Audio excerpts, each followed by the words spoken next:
So today I have a scrapbook layout for you, and it is taken from a kit that is still available on my site. So I have this photo, and I love my granddad's writing on the back of it, so I went ahead and just did a color copy of the back, and it shows the apartment that my granddad and grandmother lived in New Jersey before he went into the service in 1942, and all that information is on there.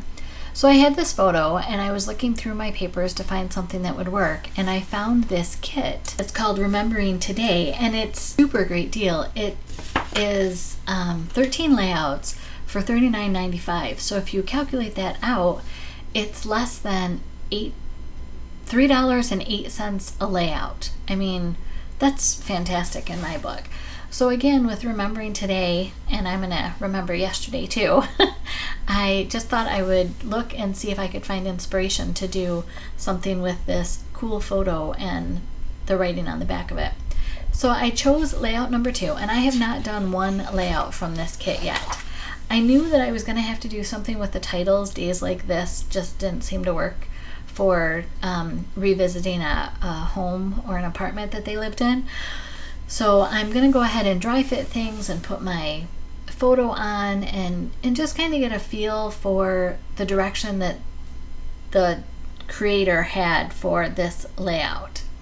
And that's exactly what I'm doing. I'm kind of glancing off to the side here of where components go on this layout. And I don't know if you can see it. You can kind of see it every once in a while on the photo. In the upper right corner, just by my finger, there's an arrow in a pen that I'm guessing my granddad wrote right on the photo when he went ahead and labeled the back of it, because the back of the photo has 2 different colored pens in it. There's the black one, which is the first 2 lines, and then the year, and then underneath that, starting with the Mr. and Mrs. F.M. Chichester, it's a blue pen which matches the blue arrow that's on the front. So these are banners that go along that string along the top, and I really wanted to get the copy from the back of the photo onto this layout. So I played with that a little bit. And for me, I need to dry fit, I need to get a direction, just a sense of how I'm going to use the things that are included in the kit. And when I kind of get stymied on that, or a stopping point that I don't know what direction I'm going to go in, then I go and do the next thing I need to do. So in this case, I cut the title off the bottom, and then I tried Capri cardstock because it coordinated with some of the banners that go along the string along the top, and I thought, okay, so that will give it balance. Well, then as I was looking for Harbor, I found the wisteria, and I knew that was the right color purple, and so for me, once I put that under there, it just went, oh, okay, it was the right fit. Now the photo doesn't fit the whole frame as the layout is designed, so I thought I would try to fill that bottom area, and I was just using this zip strip as a holder just to see if I wanted to do something with ribbon, and I'm not really feeling it, so I'm going to take that out and try to figure out something else. If you haven't subscribed to my channel yet, go ahead and press that red subscribe button, and then you won't miss any of my videos.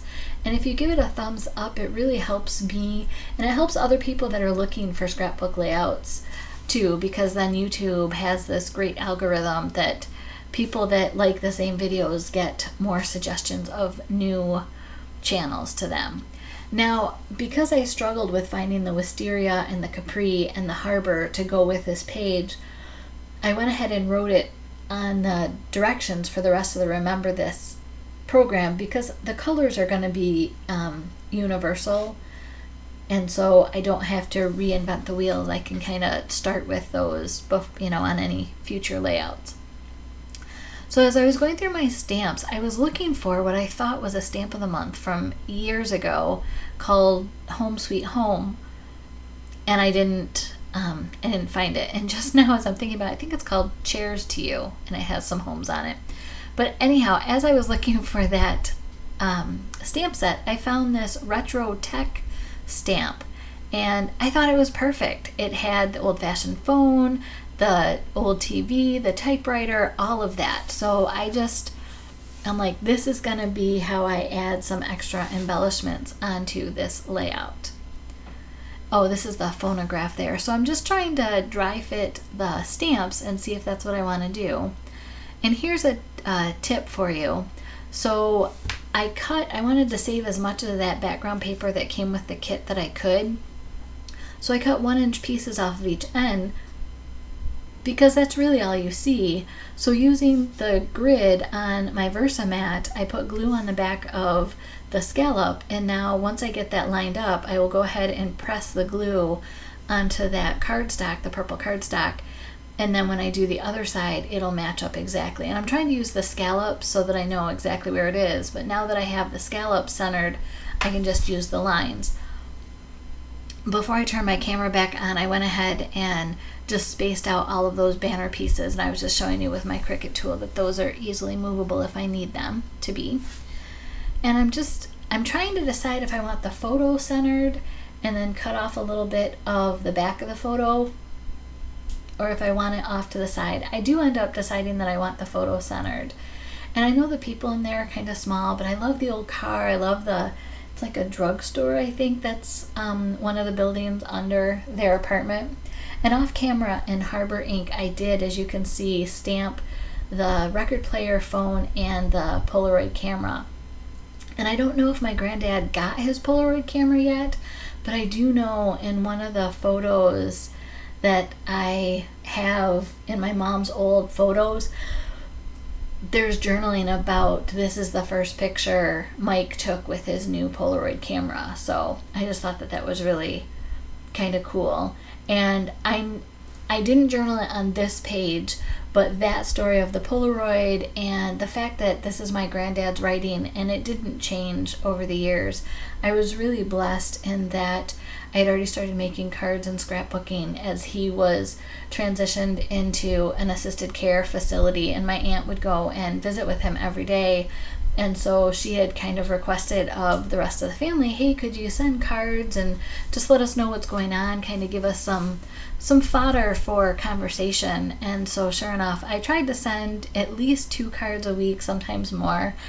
And it was just that it was almost like a journal entry as far as Gerald's planting barley today and Dad's plowing up this field, and the kids and I are just hanging out at the house.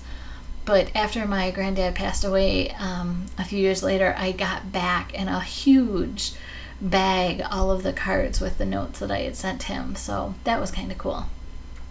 So here I'm just playing around with those different components, trying to see what is working for me, what isn't. I definitely want to bring into notice that arrow that's drawn onto the photograph.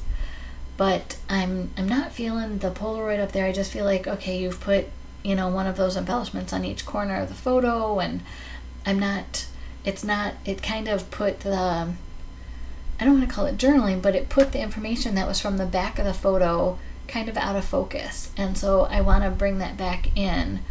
But that blank space underneath the photo is bothering me, and so I decided that I would highlight the year. So this comes with the Remember Today kit, and it's just calendar numbers.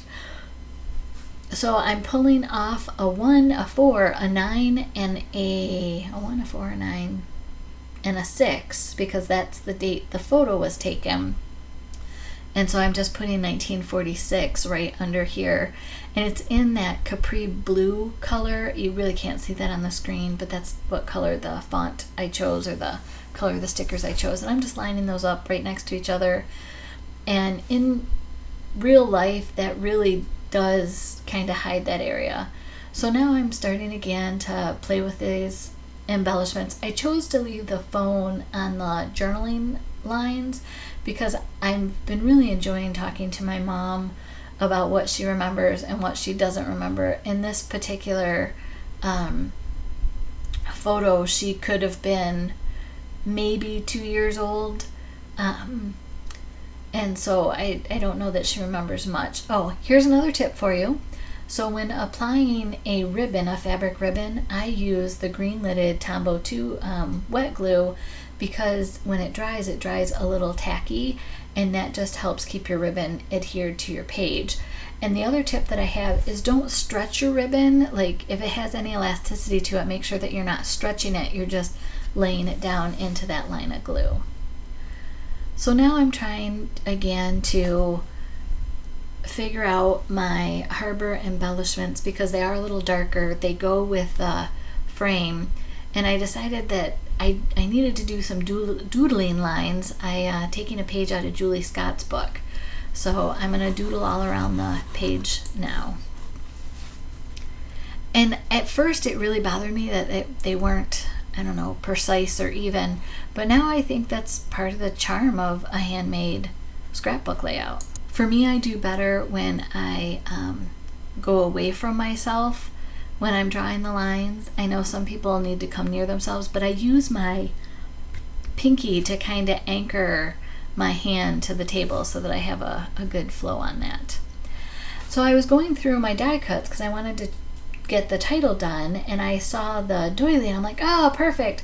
Well, that reminded me that on my other pages that I did for my mom's book, I used this scalloped edge, and I used either the photo film from the In Full Bloom card workshop or the white doilies that I had purchased from, I think they were at Dollar Tree. So I thought, I'm not using the same colors, but what a great way to tie in kind of these pages is to continue to use this scalloped edge thin cut. So that's what I did again out of the harbor. And I was trying to figure out how I wanted the title. I really like this coming down the right edge, but it just left too much open area there in the bottom for me. And looking at it now as I'm doing the voiceover, I don't mind it as much as I did in person. In person, it just looked too open. So then it was like, all right, what if I slide all these down, instead of remembered days, have days remembered? And it's interesting. I don't know if you struggle or ever go through times of how do I want this and where does the title go, and I'm also trying to work around the transition and the rickrack ribbon that I put on, so it's just kind of interesting, all the iterations. But now if you get this kit, the Remember Today, then you can decide how you like your title if you have a bigger title like I'm going with. So I've moved those back down to the bottom, and I'm going to glue those on. I won't make you sit through watching me glue all those down, but I just wanted to show you that I tucked those scalloped edge into both sides. I used my T-ruler to go ahead and adhere my title. And I also put foam tape under the wings of the butterflies so that they have a little bit of lift. And I really like how this turned out. There's no shimmer brush, there's no jewels, there's just the embellishments that came with the kit plus some stamping. Here's how you can connect with me on social media. If you haven't subscribed to my channel, I would love for you to do that, and thumbs up to share this video or to let YouTube know that there's quality content here. I will put a link for another video you may be interested in, and I hope you have a great day. Blessings.